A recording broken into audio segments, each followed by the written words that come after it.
வணக்கம். -16 வகுத்தல் 4க்கு சமமானது எதுன்னு கேட்டிருக்காங்க. நமக்கு ஒரு 4 ஆப்ஷன் கொடுத்துருக்காங்க. நம்ம என்ன பார்க்கலாமா? இப்ப நமக்கு -16 வகுத்தல் 4. இப்ப ரெண்டையும் கட் பண்ணலாமா? ஒரு 4 4 4 4 16. அப்ப நமக்கு ஆன்சர் 4 வருது. மைனஸ் என்ன பண்ணுவோம்? முன்னாடி மைனஸ் போட்டுக்கலாம். அப்ப நமக்கு ஆன்சர் -4 வருது. அப்போ இந்த ஆப்ஷனை நம்ம சால்வ் பண்ணும்போது எது நமக்கு ஆன்சர் -4 வருதோ அதான் நமக்கு தேவையான ஆன்சர். சால்வ் பண்ணலாமா? இங்க பாருங்க, -16 இருக்கு. நமக்கு மைனஸ் மைனஸ் பிளஸ் வந்துருமா? அப்ப நமக்கு +16 டிவிஷன் 4 வரும். 16/4 ரெண்டே கட் பண்ணலாம். ஒரு 4 4 4 4 16. அப்ப நமக்கு ஆன்சர் 4 வருது. நமக்கு தேவையானது -4. அப்ப நமக்கு இது கிடையாது. அடுத்து பாருங்க, -16/-4. மைனஸ் மைனஸ் கேன்சல் ஆயிரும். ஒரு 4 4 4 4 14. அப்ப நமக்கு ஆன்சர் 4 வருது. நமக்கு தேவையானது -4. அப்ப இதுவும் கிடையாது.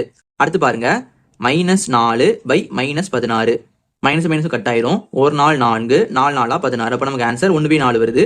நமக்கு ஆன்சர் என்ன வரணும்? -4 வரணும். அப்ப நமக்கு இதுவும் கிடையாது. அடுத்து பாருங்க, 16/-4 வருது.